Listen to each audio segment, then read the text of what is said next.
ബ്രിജ്ഭൂഷണെ സംരക്ഷിക്കാൻ മുഴുവൻ സംവിധാനവും പ്രവർത്തിച്ചു. കോടതി വിധിക്കെതിരെ വിനേഷ് ഫോഗട്ട്.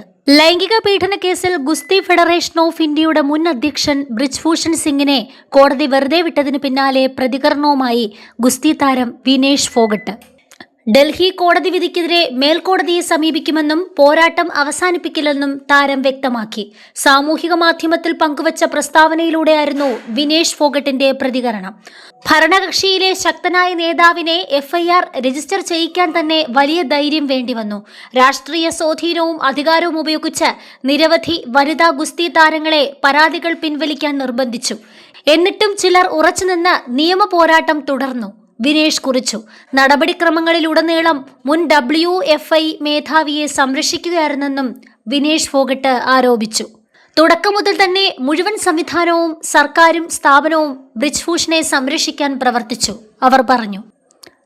പ്രതീക്ഷ കൈവിട്ടിട്ടില്ലെന്നും അവസാനം വരെ പോരാടുമെന്നും വിനേഷ് വ്യക്തമാക്കി.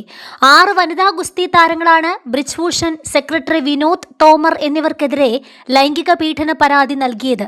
എന്നാൽ പോലീസ് കേസെടുക്കാൻ തയ്യാറായിരുന്നില്ല. തുടർന്ന് 2023 ജനുവരിയിൽ ഗുസ്തി താരങ്ങൾ ജന്തർ മന്ദറിൽ പ്രതിഷേധിച്ചു.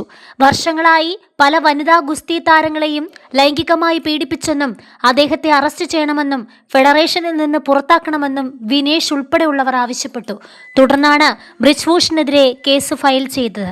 സ്ത്രീത്വത്തെ അപമാനിക്കൽ, ലൈംഗികാതിക്രമം, പിന്തുടർന്ന് ശല്യം ചെയ്യൽ, ക്രിമിനൽ ഭീഷണി എന്നീ കുറ്റങ്ങൾ ചുമത്തിയാണ് ഡൽഹി പോലീസ് കുറ്റപത്രം സമർപ്പിച്ചിരുന്നത്. പ്രായപൂർത്തിയാകാത്ത ഗുസ്തി താരത്തിന്റെ പരാതിയിൽ പോക്സോ കേസ് എടുത്തിരുന്നെങ്കിലും പരാതിക്കാരി പിന്നീട് കേസ് പിൻവലിച്ചു.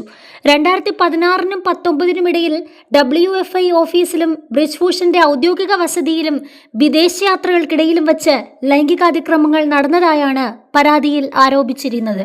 വനിതാ ഗുസ്തി താരങ്ങൾക്ക് വേണ്ടി സീനിയർ അഡ്വക്കേറ്റ് റബേക്ക ജോൺ ഹാജരായപ്പോൾ ബ്രിജ്ഭൂഷൺ സിംഗിന് വേണ്ടി അഡ്വക്കേറ്റ് രാജീവ് മോഹൻ ഹാജരായി.